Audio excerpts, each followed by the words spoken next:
जय भीम नमो बुद्ध साथियों, मैं मेघलाल बौद्ध, आप देख रहे तिरसन लाइव टीवी।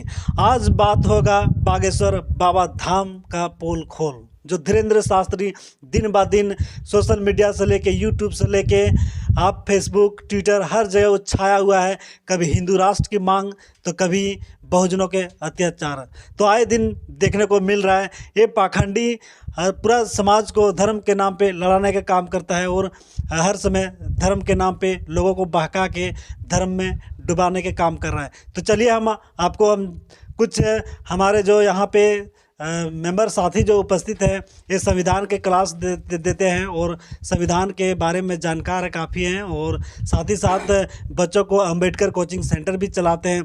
तो आज हम इनसे जानना चाहेंगे कि ये जो पाखंडी बाबा धीरेन्द्र शास्त्री है, ये किस तरह लोगों को बहला फुसला को मूर्ख बनाने का काम करता है। तो इस संदर्भ में ये हमारे जो पदाधिकारी ऐसा साथी है, ये क्या सोचते हैं। चलिए सर, सबसे पहले हमारे तिरसन लाइव टीवी में हार्दिक स्वागत है। आप हमारे दर्शकों को बताइए कि धीरेन्द्र शास्त्री का संक्षेप में वो क्या करते हैं फिलहाल। सबसे पहले तिरसन लाइव टीवी चला रहे हमारे मेघलाल बौद्ध जी को बहुत बहुत धन्यवाद, क्योंकि दो शब्द मेरा बोलने का मतलब एक प्रकार का हमको समय दिया। इसके लिए मैं इसको सबसे पहले बहुत बहुत धन्यवाद देना चाहते हो। और जो भी हमारे ऑडियंस लोग देख रहे हैं, उन सभी ऑडियंस को मेरी तरफ से नमो बुद्धाय जय भीम पेश करता हूँ। दोस्तों, जैसे इन्होंने बोला कि धीरेन्द्र शास्त्री संक्षेप में बताइए वो काम क्या करता है, तो उसका काम है पाखंडवाद, अंधविश्वास को फैलाना। यही वो काम करते हैं। संक्षेप में अगर पूछे तो संक्षेप में मेरा यही जवाब रहेगा कि अंधविश्वास, पाखंडवाद, इस तरह से प्रोपेगेंडा उसका वही प्रोपेगेंडा ही उसका वही उसी तरह से है। अंधविश्वास और पाखंडवाद फैला के अपना रोजी रोटी चलाना। तो अभी देखा जाता है वो जो पाखंड जो है धीरेन्द्र शास्त्री, उसको बड़े बड़े फोर्स उसके पीछे रहता है। तो उस शास्त्री का काम पाखंड फैला के किस तरह उस समाज से लुटने। देखिए, सबसे पहले उसके पीछे आगे पीछे जो पुलिस फोर्स जो लगे रहते हैं, जो सरकार उसके पीछे लगे रहते हैं, सरकार का वो मतलब वोट बैंक है, समझे कि नहीं। धीरेन्द्र शास्त्री जहाँ पे उसका जो जहाँ सभा में उसका बैठते हैं, धीरेन्द्र शास्त्री का जो ढाबा जो होते हैं, वो ढाबा में जो लोग बैठते हैं, वो ढाबा से जो है राजनीतिक दल को लोगों जो होता है बीजेपी आरएसएस लोग, वहाँ से उसका वोट बैंक समझ लीजिए एक प्रकार का है। वहाँ यदि सरकार अगर उसको सिक्योरिटी नहीं देंगे तो फिर उसको वोट बैंक उसका ख़त्म हो जाएगा। वहाँ से उसको वोट मिलता है। इसलिए सरकार आने की सरकार एक पिक्चर भी उसके ऊपर देख सकते हैं, आश्रम पिक्चर।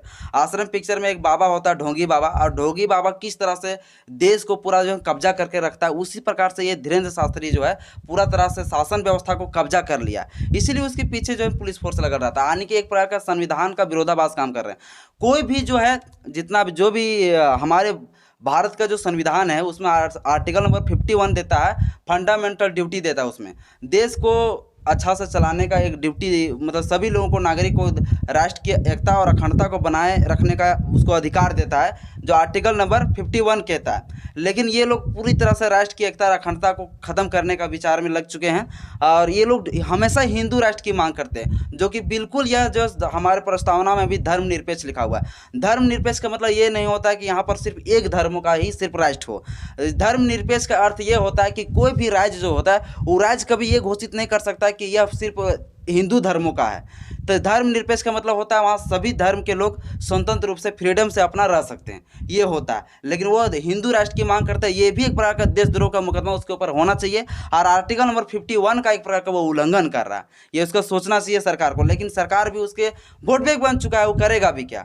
ये मनुवाद सरकार है, देश में भी मनुवाद लोग का शासन व्यवस्था है, तो फिर उसी प्रोपेगेंडा से पूरा देश को चला रहे हैं। लेकिन उसकी औकात नहीं इस देश को पूरा हिंदू राष्ट्र बना दे, उसकी बस की बात नहीं है।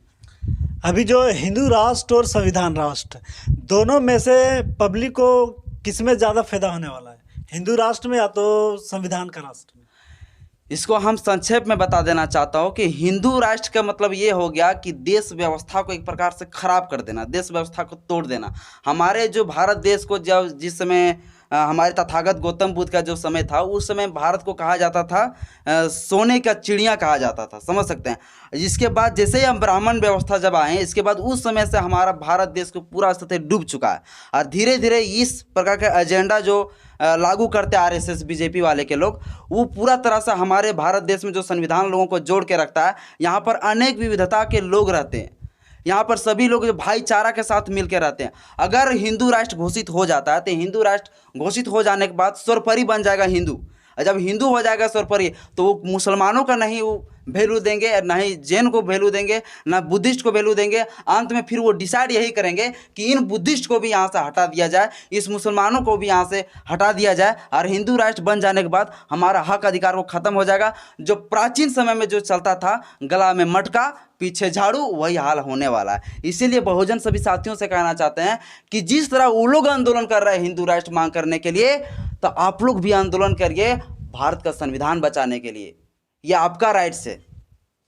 हिंदू का मतलब होता है, आप अगर गूगल में जब जाके अगर सर्च करते हैं तो हिंदू का मतलब चोर डाकू लुटेरा। तो यदि आप हिंदू राष्ट्र का मांग करते हैं तो समझ लिए इस भारत देश में चोर डाकू लुटेरा के अलावा कुछ नहीं बनेगा। तो चलिए हम आगे बढ़ते हैं कि अभी हाल ही में यही बाबा बागेश्वर धाम धीरेन्द्र शास्त्री जी इधर से पाखंड को फैलाते फैलाते वो भटके हुए चल गए नागपुर। तो नागपुर में ही बीच में सभा छोड़ के वहाँ से भागना पड़ा। तो ये आखिर क्या मामला है, कुछ हमारे दर्शक बताइए। नागपुर गया था या छत्तीसगढ़? रायपुर नागपुर गया था। रायपुर नागपुर ना, नागपुर देखिए, नागपुर में एक मैटर था, वहाँ पे उसको हमको इस समझ में नहीं आ रहा है रायपुर है या नागपुर है। रायपुर नागपुर वहाँ पे नागपुर में वो लगाए थे आपका सभा तो उसमें श्रद्धा मूलन समिति है वहाँ का जो आवाज़ उठाएगा कि यदि आपने सचमुच अगर चमत्कार दिखाते हैं तो वहाँ से उनको भागना पड़ा था। हाँ, भागना पड़ गया था। हाँ देखिए, वहाँ पे चैलेंज किया गया था, और जो वो अंधविश्वास पाखंडवाद का जो है एक संगठन चलता है सरकार के द्वारा, वहाँ कानून बनाया महाराष्ट्र में, ठीक ना। तो वहाँ के जो है उन्होंने चैलेंज किया था, चूँकि उन्होंने बहुत सारे वीडियो में बोलता है कि हम किसी का माइंड पढ़ लेते हैं, ऐसे कर देते हैं, भविष्य बता देते हैं। तो इसके लिए उन्होंने चैलेंज 10 दिन पहले से डिसाइड करके रखा था। वहाँ के जो श्रद्धामूलन समिति का जो वहाँ पर अध्यक्ष थे, वो 10 दिन पहले से वो डिसाइड करके रखे थे कि वो आएंगे तो उससे ये सवाल करना है, ये उन्हीं के भविष्य देख लेते हैं। तो भविष्य कैसे देखेंगे, उन्होंने ये डिसाइड करके रखा था कि जैसे ही वो आएंगे, आने के बाद हम कुछ सामान किसी रूम में रख देंगे और उससे पूछेंगे कि वह, उसका कहना था, वो ढोंगी बाबा का कहना था कि हम भविष्य देख लेते हैं, कहाँ पर क्या रखा हुआ है, कौन अलमारी में क्या सामान रखा हुआ है वो भी देख लेते हैं। तो उन्होंने डिसाइड किया कि उस दिन आएंगे ढोंगी बाबा, उस दिन जो है उसको चैलेंज करेंगे। उसमें कुछ लाख का दिया गया था कि अगर बता देंगे तो इतना लाख उसको इनाम भी देगा, शायद 21 लाख या कितना था पता नहीं, कन्फर्म नहीं, हम 30 लाख था, 30 लाख मतलब उसको दे देंगे, ऐसा मतलब बयान उन्होंने डिसाइड किया था कि जैसे ढोंगी बाबा यहाँ बैठेंगे और उसे हम सवाल करेंगे, और कुछ जो उसका ढाबा होगा, ढाबा के बगल में ही कोई रूम में कुछ हम सामान रख देंगे, इसको पूछेंगे कि वहाँ पर क्या सामान रखा हुआ है, बताइए। अगर वो बता देते हैं तो फिर उसको हम इनाम देंगे। लेकिन जैसे ही इसको बात को पता चल जाता है ढोंगी बाबा को, वो ढोंगी बाबा 2 दिन पहले उस सभा को छोड़ के भाग चले जाते हैं। इससे स्पष्ट पता चलता है कि वो अंधविश्वास और पाखंडवाद को बताने का, फैलाने का वो काम करते हैं। इससे स्पष्ट ये साबित होता है कि जब नागपुर से उसको भागने के काम हुआ तो यदि उस पाखंडी बाबा के सचमुच अगर ताकतवर होता, सचमुच चमत्कार करता, लोगों को भलाई करता, तो आज भारत देश में इतना गरीब लाचार जो लोग हैं उसको आज काफ़ी मुकाम पे हासिल होता। और समाज में जो शिक्षा की कमी है, रोजगार की कमी है, आज वो अपने शक्तियों से अभी पूरा भारत देश में काफ़ी विकास कर चुका होता है। और तो ऐसा है नहीं, तो पाखंडियों का काम है कि समाज को धर्म के नाम पे लड़ाने के काम करना और धर्म के नाम पे लोगों को, उसको समाज को डुबा देना है। तो चलिए, अभी हाल ही में एक दिन पहले सोशल मीडिया में उसका जो धीरेन्द्र शास्त्री उधर कभी भक्ति के नाम पे बताता है, तो उसी का भाई अभी आपका छतरपुर जो है मध्य प्रदेश में, वहाँ पर एक अनुसूचित जाति के घर में घुस के उसने बंदूक लगा के उसको, उस फैमिली को डराने धमकाने का काम किया। तो उस विषय में आप किस तरह सोचते हैं? सबसे पहले देखिए, ये RSS बीजेपी वाले जो लोग होते हैं, जो हिंदू राष्ट्र की, जो भी हिंदू राष्ट्र की मांग करते हैं, ये लोग सबसे पहले जो है देश से प्यार नहीं करते, देश से प्रेम नहीं करते हैं। ये लोग एक प्रकार का टेररिस्ट है, आतंकवाद हम कह देना चाहते हैं। चूँकि आतंकवाद से जो संविधान से नफरत करता है, चूँकि आर्टिकल नंबर 51 में कहता है कि संविधान को बाबू वैल्यू देना पड़ेगा, संविधान को मानना पड़ेगा, और जो संविधान के विरोधाभास जाएगा वो आतंकवाद होगा। तो सीधी से हम उसको आतंकवाद कहते हैं, टेररिस्ट कहते हैं। टेररिस्ट लोग का काम क्या होता है? किसी को धमका देना, किसी को डरा देना, किसी को उड़ा देना, बम बारूद कर देना, यही काम होता है। तो आतंकवादियों लोग के लिए जो है सरकार की व्यवस्था भी किया गया है। देखिए, सरकार के एक कानून भी बना है, 1980 में बना है कानून। उस कानून का नाम है national security act, NSA act कहा जाता है उसको। वो कानून जब बना, वो कानून बनाने का मकसद था, जब कोई भी व्यक्ति अगर भविष्य में ऐसी कोई कांड करने वाला है जिससे हमारी सार्वजनिक व्यवस्था को नुकसान होने वाला है, तो वैसे स्थिति पर नेशनल सिक्योरिटी एक्ट के तहत उससे डायरेक्ट बिना इन्फॉर्म किए, देखिए जो CRPC का सेक्शन जो होता है 50, CRPC सेक्शन 50 कहता है किसी भी गिरफ्तार करते समय उसको जानने का अधिकार है कि मुझे आप गिरफ्तार क्यों कर रहे हो। लेकिन नेशनल सिक्योरिटी जिस व्यक्ति के ऊपर लग जाता है वहाँ पे सीआरपीसी सेक्शन 50 कोई काम नहीं देता है, यानी कि बिना बताए उसको गिरफ्तार कर सकता है और उसको जो है 5 से 10 दिन तक उसको थाना में बैठा के रख सकता है, कोई बिना बताए, कुछ बिना कुछ पूछे, बिना कुछ बताए। जो व्यक्ति से पता चलता है कि भविष्य में बहुत बड़ा कांड कर सकता है। और धीरेन्द्र शास्त्री और उसका छोटा भाई जो है सालिग्राम, ये दोनों जो है एकदम देशद्रोह जैसा काम कर रहा है। इसके ऊपर नेशनल सिक्योरिटी एक्ट लगना चाहिए। बिना बताए, बिना कुछ किए उसको जो है 10 से 12 महीना तक, 1 साल तक उसको जेल में रख सकता है कोई सरकार। और 10 से 12 महीना के बाद अगर जेल में उसको रखना है तो उसे हम सेंट्रल या तो फिर स्टेट गवर्नमेंट से फिर ऑर्डर लेना पड़ता है। लेकिन 10 से 12 महीना तक उसको, जो व्यक्ति इस तरह से अपराध करता है उसको सजा होना चाहिए, उसके ऊपर नेशनल सिक्योरिटी एक्ट लगाना चाहिए।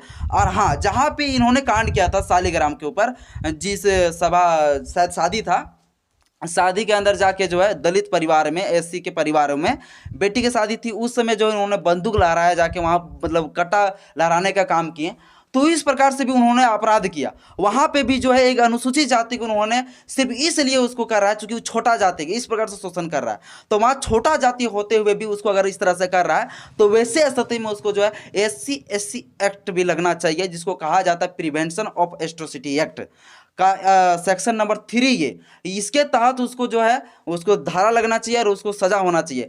इस प्रकार के धारा जिसके ऊपर लग जाता है SC/ST एक्ट, उसकी जांच कम से कम करने का जो अधिकार है वो DSP रैंक का होना चाहिए और उसकी तुरंत गिरफ्तार होना चाहिए, क्योंकि वो जो होता है वो एक प्रकार का एकदम संज्ञेय अपराध है। उस प्रकार से वैसे अपराध में एकदम बिना विदाउट अरेस्ट वारंट का तुरंत गिरफ्तार करना चाहिए, तुरंत। लेकिन अभी तक उसको गिरफ्तार नहीं किया है। इससे स्पष्ट पता चलता है कि उसके बड़े बड़े नेता लोग उसके पीछे पड़े हुए हैं। इस संविधान को पूरी तरह से खत्म कर दिए ये लोग। संविधान को कोई माने, संविधान कहता है सबके लिए बराबर होता है, संविधान सबके लिए बराबर है, कानून सबके लिए बराबर है, तो फिर उनके ऊपर ये कानून क्यों नहीं लगता है?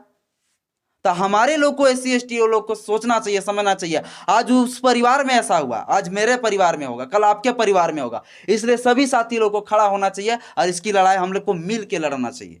मेरा ये कहना है। इससे जाहिर ये होता है कि देखिए धर्म क्या चीज़ है। धर्म जो बना हुआ है मानव के लिए, ना कि मानव धर्म के लिए बना हुआ है।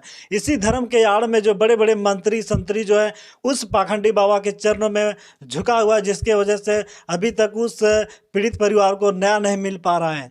तो इसी विषय में हम थोड़ा सा वीडियो बनाने की वजह यही था कि मतलब जितने भी बहुजन समाज है आज उस पर अत्याचार होता है तो एक दूसरे समाज खड़ा नहीं होता है और धर्म के नाम पे लड़ा कर सबको फोड़ डालने का काम करता है। तो जितने भी हमारे दर्शक हैं, हम लास्ट में यही कहना चाहेंगे कि इस वीडियो का उद्देश्य यही है कि आप संगठित हो, शिक्षित हो, संगठित हो, संघर्ष हो, जो बाबा साहब का अंतिम इच्छा था। और साथ ही साथ जो बाबा साहब ने जो वो अंतिम का जो उनका विचार था कि जिस धर्म में आपको इज्जत सम्मान कुछ भी ना मिले, उस धर्म को लात मार के आप उस धर्म को छोड़ के अपने बुद्धिस्ट की ओर बढ़ें और जो बाबा साहब का जो 22 प्रतिज्ञा उसको अपना के चलो बुद्ध की ओर उस मार्ग पे चलने का काम करें और संगठित होकर एक दूसरे पे लड़ें। तो चलते चलते हम यही कहना चाहेंगे कि इस वीडियो को अधिक से अधिक शेयर करें, लाइक करें, कमेंट करें। साथ ही साथ अपने इस चैनल को मैं अगर पहली बार आए हो तो सब्सक्राइब करके बहुजन मीडिया को सपोर्ट करें। और अंत में सभी साथियों को जय भीम, नमो बुद्धाय। देखिए साथियों, जीत तो हम लोग का होगा ही। ये 85% और 15% की लड़ाई है। 85% एक दिन जरूर जीतेगा, याद रखिएगा। और कभी डेमोरलाइज मत होइए और इसकी लड़ाई हम लोग को मिल के लड़ना चाहिए। अंत में मेरे तरफ से भी सभी ऑडियंस को नमो बुद्धाय, जय भीम पेश करता हूँ। देखिए दोस्तों, हम लोग संविधान को मानने वाले लोग हैं, कानून को मानने वाले लोग हैं। हम लोग जो है ना भुजा से नहीं, हम लोग भैजा से लड़ेंगे। और भैजा से लड़ने के लिए बाबा साहब अम्बेडकर एक मंत्र दिए थे कि शिक्षा एक शेरनी का दूध है, जो जितना पिएगा वो उतना दहाड़ेगा। 100 हथियार के बराबर एक कलम की ताकत होती है। मुझे कानून से लड़ना है और कलम की लड़ाई है। और हाँ, कभी कभी मौका मिले तो the battle of Bhima Koregaon भी हम लोग दिखा देंगे।